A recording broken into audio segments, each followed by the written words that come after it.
எல்லாருக்கும் வணக்கம். ஒரு வழியா கடைசி டீமா இந்த T20 world cup 2024 squad announce பண்ணியிருக்காங்க பாகிஸ்தான் கிரிக்கெட் போர்டு. பாகிஸ்தான் இப்போ கொஞ்சம் ஸ்ட்ராங்கான டீமாக தான் களமிறங்கியிருக்காங்க. பாபர் அசாம் தான் கேப்டனாக இருக்கிறாரு. சரி, இந்த ஸ்குவாடில் சில முக்கியமான ஹைலைட்டான விஷயங்கள்லாம் இருக்குது. இந்த ஸ்குவாடை பற்றி நம்ம ஏற்கனவே பேசியிருக்கணும். ஆனால் நடுவில் இந்த ஐபிஎல் சம்மந்தமான விஷயம் பேசுனதால இதை நம்மளால் கவனிக்க முடியல. இப்போது அந்த ஸ்குவாட் பற்றி நம்ம பார்த்துடலாம். ஒரு பக்கம் ஐபிஎல் ஃபைனல் நடக்க போது, இன்னொரு பக்கம் இந்த பாகிஸ்தான் ஸ்குவாட் பற்றி பேசுகிறதுல நமக்கு கொஞ்சம் சுவாரஸ்யமாக இருக்குது. ஏன்னா இந்த பாகிஸ்தான் ஸ்குவாடில் சில சர்ப்ரைஸான விஷயங்கள் இருக்குது. சில முக்கியமான பிளேயர்ஸ்லாம் அப்படியே வெளியே போயிட்டாங்க. அதில் என்னென்ன முக்கியமான விஷயங்கள் அப்படின்னு நம்ம பார்ப்போம். முதல் விஷயம், பாகிஸ்தானுடைய மிகப்பெரிய பலமே அந்த டீமுடைய டாப் ஆர்டர் தான். முக்கியமாக பாபர் அசாம், முகமது ரிஸ்வான், இந்த ரெண்டு பேருமே அந்தளவுக்கான பெர்ஃபார்மன்ஸ் கொடுத்துருக்காங்க. இன்டர்நேஷ்னல் லெவலில் ஆகட்டும், இல்லை பிஎஸ்எல், எல்லா இடத்துலையுமே அவங்களோட பெர்ஃபார்மன்ஸ் நல்லா இருந்திருக்கு. ஸோ இவங்க ரெண்டு பேருமே அந்தளவுக்கு அந்த டீமோட முக்கியமாக இருக்காங்க. அதனால் இந்த ரெண்டு பேருமே ஒரு மிகப்பெரிய அசட் தான், அதில் சந்தேகமே கிடையாது. இதில் வர அடுத்த முக்கியமான விஷயம், பாகிஸ்தானுடைய பேஸ் பவுலிங் அட்டாக். எப்போதுமே ரொம்ப குவாலிட்டியான பேஸ் பவுலர்ஸை பாகிஸ்தான் ப்ரொடியூஸ் பண்ணுவாங்க. அந்த காலத்துலேருந்து இந்த காலம் வரைக்கும் பல விஷயங்கள் மாறினாலும் பாகிஸ்தானுடைய அந்த ஃபாஸ்ட் பவுலர்ஸ் மாறவே மாட்டாங்க. அவ்வளோ கிளாசிக்கலான பவுலர்ஸ்லாம் இருக்காங்க. அந்த அளவில் இந்த தடவையும் சில பவுலர்ஸ்லாம் முக்கியமான விஷயமா இருக்கிறாங்க.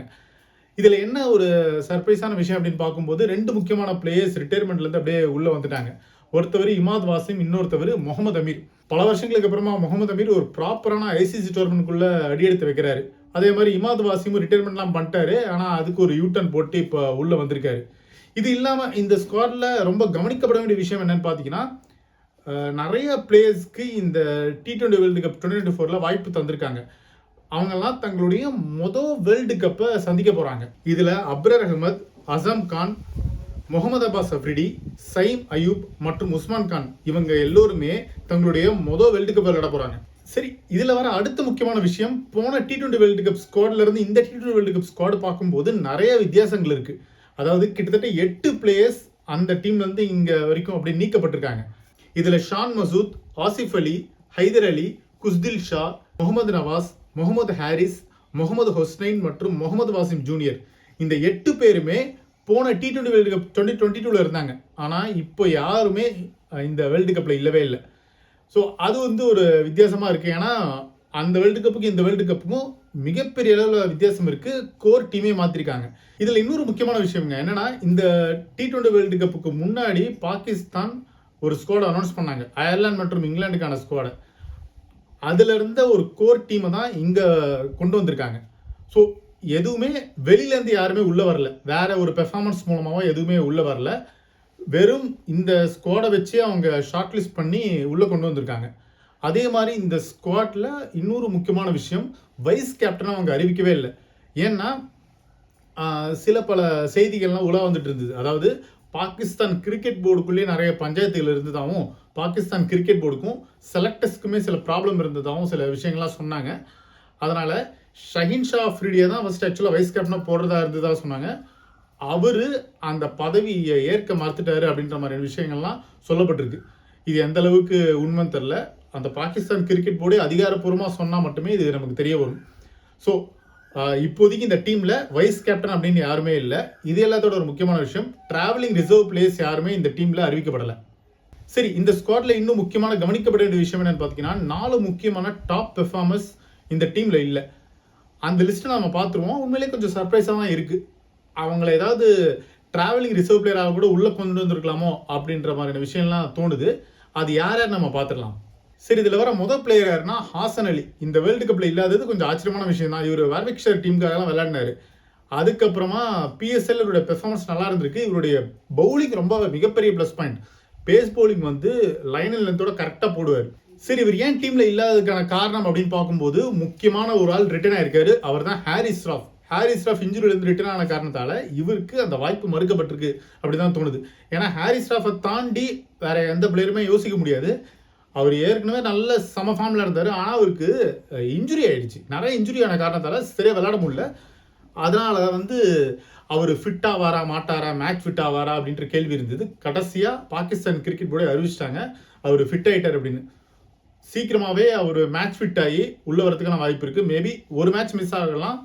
இந்தியா பாகிஸ்தான் மேட்ச்சில் ஒரு உள்ளே வரதுக்கான வாய்ப்பு இருக்குது. ஸோ ஹாரிஸ் ராஃப் இருக்கிறது அந்த டீமுக்கு மிகப்பெரிய பலம். அதனால் ஹாசன் அலி இல்லாமல் போயிட்டார். ஆக்சுவலாக பாகிஸ்தான் சூப்பர் லீக்ல ஹாசனோட பெர்ஃபார்மன்ஸ்லாம் நல்லா இருந்திருக்கு. அதனால அவரை ப்ரொமோட் பண்ண ஆரம்பிச்சிட்டாங்க. இவர் தான் அடுத்த பெரிய ஆள் அப்படின்ற மாதிரி. ஏன்னா ஐசிசி டோர்னமெண்ட்டில் இவர் தான் முக்கியமான ஆள்லாம் சொல்லிட்டு இருந்தாங்க.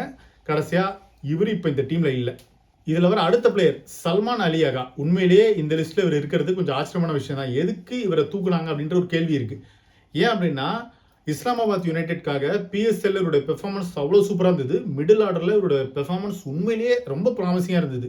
ஹாசன் அலி எப்படி ப்ரமோட் பண்ணாங்களோ அதே மாதிரி தான் இவரையும் ப்ரமோட் பண்ணாங்க. அதன் காரணமாக தான் அயர்லாந்து இங்கிலாந்து டோர்னமெண்ட்லேயே இவர் விளையாட வச்சாங்க. இவர் தான் மிடில் ஆர்டருக்கு மிகப்பெரிய ஆள் அப்படின்லாம் சொல்லிட்டு இருந்தாங்க. சடனாக இவர் இல்லாதது உண்மையிலே கேள்விக்குறியாக தான் இருக்குது. ஏன்னா சல்மான் அலியோடைய மிகப்பெரிய பலம் என்ன தெரியுமா? அக்ரெசிவாக பேட்டிங் ஆடக்கூடியவர், மிடில் ஆர்டரில் நல்லாவே பேட்டிங் ஆடுவார். இது எல்லாத்த விட முக்கியமான விஷயம் அவருடைய ஸ்பின் பவுலிங்கு ரொம்ப சூப்பராக இருக்கும். அந்த மாதிரி ஒரு நல்ல அசட்டாக இருந்தார். ஆனால் அவர் இந்த டீமில் இல்லை. சரி, சல்மான் அலியாக இந்த டீமில் இல்லாததுக்கான காரணம் என்ன அப்படின்னு பார்க்கும்போது சில ஸ்ட்ராட்டஜி விஷயமா கூட இருக்கலாம். ஏன்னா பாபர் அசாம் நம்பர் 3க்கு அப்படியே அவரை பேட்டிங் பண்ண போகிறாரு. அதே மாதிரி உஸ்மான் கான், ஷதாப் கான்லாம் டீமில் இருக்கிற காரணத்தாலே என்னவோ பிளேயிங் 11 காம்பினேஷனில் கன்ஃபியூஷன் வரக்கூடாதுல்ல, அதனாலே என்னவோ அவரை இந்த ஸ்குவாடை விட்டு தூக்கிட்டாங்க. இதில் வர அடுத்த பிளேயர் இர்ஃபான் கான் நியாசி. இவரும் T20 வேர்ல்டு கப் 2024க்கான ப்ராபபிள் ஸ்குவாடில் வச்சுருந்தாங்க. ஆனால் இவர் இல்லாதது கொஞ்சம் ஆச்சரியமாக தான் இருக்குது. ஆக்சுவலாக என்ன முக்கியமான விஷயம்னா இவருக்கு வந்து இந்த ஹாம்ஸ்ட்ரிங் இன்ஜுரி ஆகிடுச்சு. ஒருவேளை அந்த இன்ஜுரியை மெயின்டைன் பண்ணியிருந்தா மேபி இந்த டீமில் இருந்திருக்கலாம். இதில் இன்னொரு முக்கியமான விஷயம், பிஎஸ்எல்ல கராச்சி கிங்ஸ்க்காக லோவர் ஆர்டரில் இவருடைய பெர்ஃபார்மன்ஸ் நல்லா இருந்தது. ஸோ அந்த ஸ்லாட்டில் ஒரு ஃபினிஷர் ஸ்லாட்டில் இவர் தான் வச்சுருந்தாங்க. ஆனால் இவர் இந்த ஸ்குவாடில் இல்லை.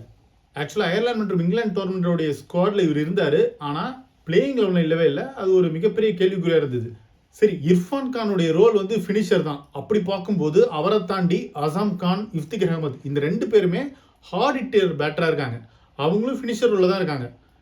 மேபி இர்ஃபான் கானை தாண்டி இந்த 2 பேருடைய இடம் முக்கியமானது அப்படின்னு பாகிஸ்தான் கிரிக்கெட் போர்டு யோசிச்சிருக்கலாம். அதனால இவருக்கு வாய்ப்பு மறுக்கப்பட்டிருக்கு. இதில் இன்னொரு பிளேயர் இருக்காருங்க, அவர் தான் உசாமா மீர். உண்மையிலேயே இவர் இல்லாதது ரொம்ப ஆச்சரியமாக இருக்குது. ஏன் அப்படின்னா இந்த நடந்து முடிஞ்ச பாகிஸ்தான் சூப்பர் லீக்ல இவர் தான் ஹையஸ்ட் விக்கெட் டேக்கர். 24 விக்கெட்ஸ் எடுத்திருக்காரு. அவ்வளோ சூப்பரான பெர்ஃபார்மன்ஸ் கொடுத்துருக்காரு. சரி, இவர் கன்ஃபார்மாக ப்ராபபிள் T20 வேர்ல்டு கப் ஸ்குவாடில் இடம் பிடிப்பார். அட்லீஸ்ட் இந்த டிராவலிங் ரிசர்வ் பிளேயராக உள்ளே வருவார்னு பார்த்தா இவருடைய பேரே இல்லை.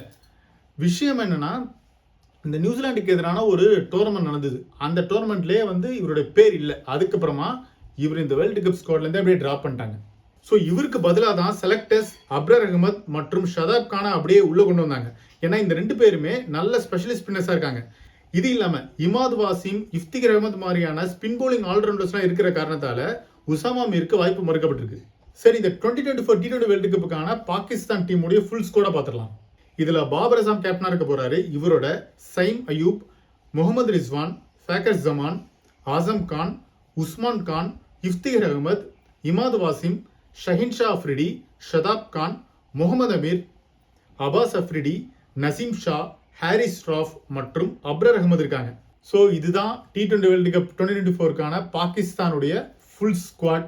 கடைசி டீமாக அறிவிச்சிருக்காங்க. இந்த ஸ்குவாட் பற்றி உங்களுடைய கருத்து என்ன?